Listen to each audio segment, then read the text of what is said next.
We're back again for another exciting episode of Dizographies, where we will be exploring the second half of the life of Jack Hanna. That's right, the guy's so nice he gets 2 episodes. Let's just get to it, shall we? Geez, who writes these scripts?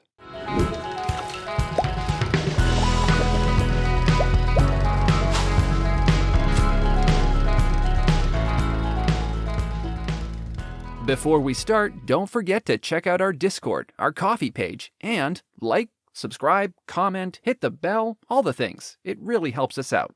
In our previous episode, we mentioned that Jack was born in Nogales, Arizona in 1913 and first joined the Disney studio in 1933. His animation skills were average, but his story and gag ideas were top shelf. And this opened the door to him becoming first an animator on Donald Duck cartoons, and soon after, directing them. Unfortunately, around the mid-50s, Disney shorts were dying out. They were too expensive, costing around $90,000 to $100,000 for a 7-minute short, which meant Disney could not make his money back for several years after release. Theaters were also moving to double features to battle television and were eliminating extras like cartoons. So the market sort of disappeared. Yet again, Hanna found himself and his team on the chopping block. Geez, this is a cruel business. I was getting a strong itch to get into live-action directing after all of these years directing shorts, Hanna remembers. Walt didn't agree. For whatever reason, he wasn't interested in moving me over to live-action. He was, however, switched to directing Disney himself on his Disneyland television show, but only on episodes in which he interacted with Donald Duck. This ended up being 14 shows. And he drives to work in a modest little cartoon car. And if he seems a bit reckless, you must remember Mr. Duck drives with a cartoon license.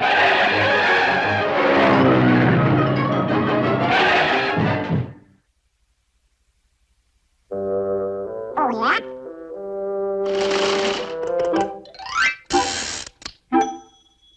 I'll be seeing you, big boy. Hanna remembers, one of the big problems we had was that the camera operator couldn't get used to there being another actor in the shot and would frame the composition so that it was very wrong. Eventually, we used a cardboard cutout to make everyone happy. Ah, yes, the power of cardboard. Soon, even the television show seemed to be leaning to be more live action, and despite many suggestions to Walt to let him direct some live action episodes, it was a no-go, and Hanna finally left Disney Studios. Gerry, who was a friend of Walter Lantz of Woody Woodpecker fame, heard of his recent unemployment and jumped at the chance to pull him to Lantz's studio. One of their top directors, Alex Lovey, was leaving to work at HannaBarbera, different Hanna, and they needed someone to fill in the slot. Hanna agreed, but mostly because he was offered the job of supervising director since Walter wanted to do more traveling and wanted help running the studio while he was away. His first directing project was Freeloading Feline, which he had tacked out and all ready to go on his first day at the studio. I have the pleasure of this waltz. Oh, gee, Doc, dancing is sissy stuff. Let me see now. They'll no doubt start off with hors d'oeuvres and canapes. There'll be asparagus vinaigrette, jellied eel livers, baked pinto beans cassoulet with mushrooms Beaumont. Yeah, go on. And we shall wash it down with a little... Gee. But good heavens, man, you can't go that way. You're not properly dressed. How do I look? You are the epitome of sartorial splendor. Hanna also directed live-action segments between Lantz and Woody on the Woody Woodpecker Show. Now I know it isn't everyone that has a woodpecker in the family.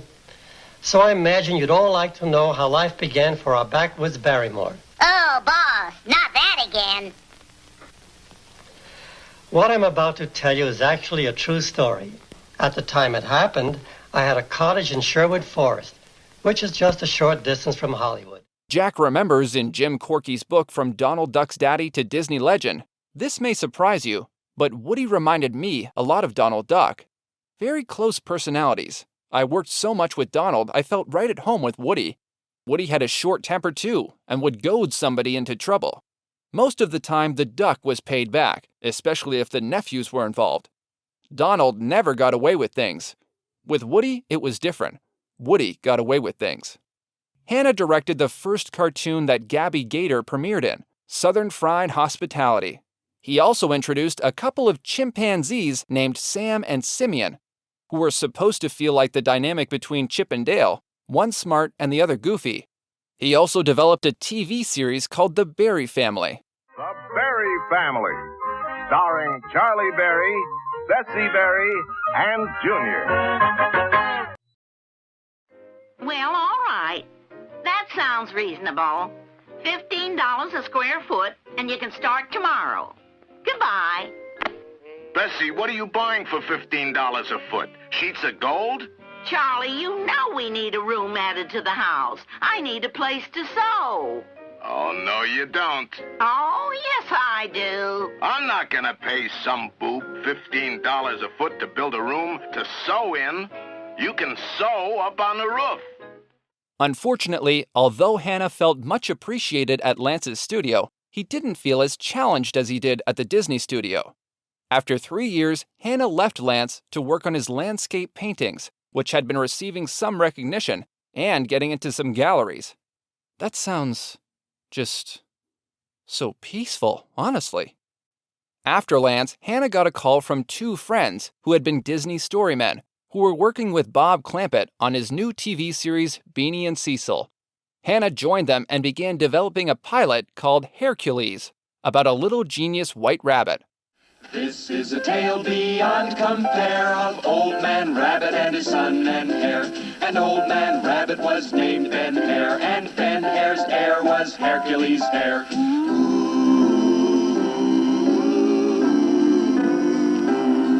Now Dad was a bug for muscular giants, but Hercules dug that nuclear science. What are you reading? Let me see. The theory of rabbitivity. Yes, Daddy dear. It's Albert Rabenstein's quote. The theory of rabbitivity. Unquote. Forget that rabbitivity. Relatively speaking, it's a G. Our rabbit relatives, as you can see, have never won a victory. Unfortunately, the pilot never sold as a TV show, and the few that got made ended up getting added to the Beanie and Cecil show. Hanna again decided to move on. While working on this oil painting, which was getting more and more recognition, he got called again, by Disney this time, to join his live-action story team for some story consultant work. Disney was trying to get more comedy into the scripts, and Hanna was just the guy. Hanna began working on a story about a raccoon called Rascal, which was made into a film released in 1969. Unfortunately, Walt passed soon after they started, and yet again, Hanna left to focus on his painting. I suppose he must have been painting a lot of silver linings on the clouds in those landscapes. A couple of years later, in 1975, the Disney studio called him again. This time, they were asking if he was interested in heading a program of character animation at the California Institute of the Arts in Valencia, or CalArts for short. Together with Hanna reorganized the program. He got a group of ex-Disney people to teach life drawing, basic drawing, perspective, layout, animation, and its basics. For the first year in 1975, they started with 6 instructors and 16 students. As of 1981, they had approximately 80 students in the program. Hanna remembers, almost immediately, it became the most rewarding experience of my life and was an overnight success. Within the first 3 years, we had already sent some talented young students to work at the Disney studio and have a career. All of the instructors in the department were ex-Disney experts in the various areas of animation, such as layout and background, and I think that helped give them a good foundation. Having worked with Walt, we were all on the same track, and it was like being back at the good old days of the studio. It was that exciting. I was very pleased. Veterans of the channel already know the significance, but for those just tuning in, almost every Disney animator from the 80s forward attended CalArts and Jack Hanna's wonderful program. It has become one of the most famous and influential art schools of our time. 8 years later, Hanna retired. I wanted to spend some time not worrying about budgets and student schedules and all the rest, and it was a long drive out and back, Hanna remembers. I wanted to spend some more time painting and enjoying my family that was growing up much too fast. Hannah died from cancer in 1994 at the age of 81. Jack Hanna was a wonderful storyman and an even better director. No matter what he worked on, be it Donald, Woody, or a college program at Cal Arts, he put everything he had into it and tried to make it the best it could be. He was a true master of his craft, and his work will continue to make people laugh for generations to come. So let's raise a pencil to Jack Hanna, a true funny man and Disney legend. Thank you to these people for supporting us on Patreon and Ko-fi. And if you want to make sure this channel sticks around, you can check out our Ko-fi link in the description. Every bit helps. Thank you for watching this episode of Dizographies. Click the thumbs up button below if you liked it. And if you want to be notified when the next episode comes out, consider subscribing and hitting the bell. Comment below with characters you would like to see us cover. Further reading and references are linked below. We hope to see you in another Dizography.